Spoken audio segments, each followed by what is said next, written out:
So Craig, we want to move to some of these types of questions that are lighthearted and more of a 5-second rapid response.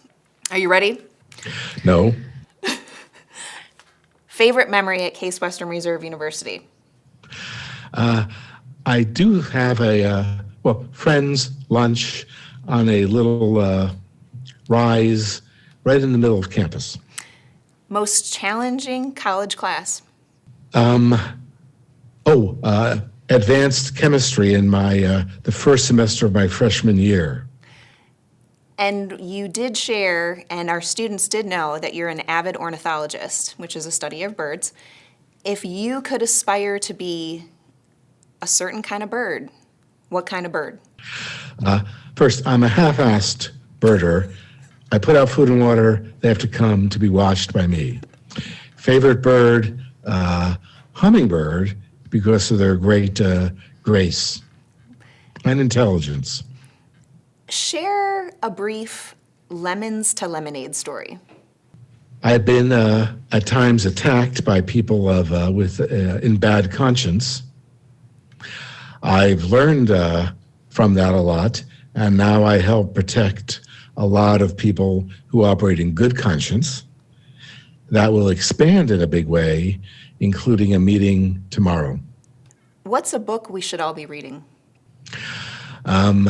Maybe the books in William Gibson's current sequence. This is science fiction, like Agency, where he tells a good story, but also in his future, within the next 150 years, the world suffers a series of small apocalypses he calls the jackpot, where a large portion of the Earth's population dies off.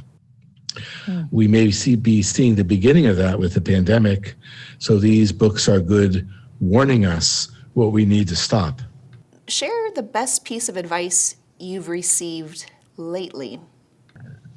My comedy tutor advises me to work on my timing and delivery. He's right, but he also says I have very little hope. Oh, jeez. What's something that people don't readily know about you? And maybe comedy was one of them, but tell me something else. They pretty much make a lot of assumptions about my politics.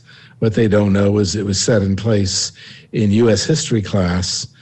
My politics is pretty much what we see in the Bill of Rights, the Declaration of Independence, and the Constitution, along with the notion that you should treat people like you want to be treated. For the Case Western Reserve University Women in Tech, you've done a wonderful job of supporting the program, and our students were interested in a piece of advice or something for them to think about as they embark on future careers, internships, and so forth. They need to remind people, probably in a subtle way, that you should treat people like you want to be treated, because we all learn that and believe it, kind of internalize it, and then forget about it when it's convenient. That, if expressed in the right, gentle way, will spur the conscience. Craig, is there anything else that you'd like to illuminate or share for Case Western Reserve University's Women in Tech? What I'd like would be for the women involved to reach out to women doing similar things in other schools, like at the University of San Francisco, at Barnard College within Columbia University. The deal is that the more people are involved, the more it becomes perceived as a reality, which means it becomes part of the new normal. Like the pandemic has accelerated movement from whatever was normal to whatever will be a new normal. And the women we just saw have the opportunity to work with others to so that the new normal is shaped more by actors of good conscience. Craig, we want to thank you for joining us today and sharing more about that work you're doing with Craig Newmark Philanthropies, and for providing direct support to Case Western Reserve University's Women in Tech initiative. On behalf of the university, it was an honor and pleasure to sit down and talk with you. Thank you. Hey, it's my pleasure. Thanks.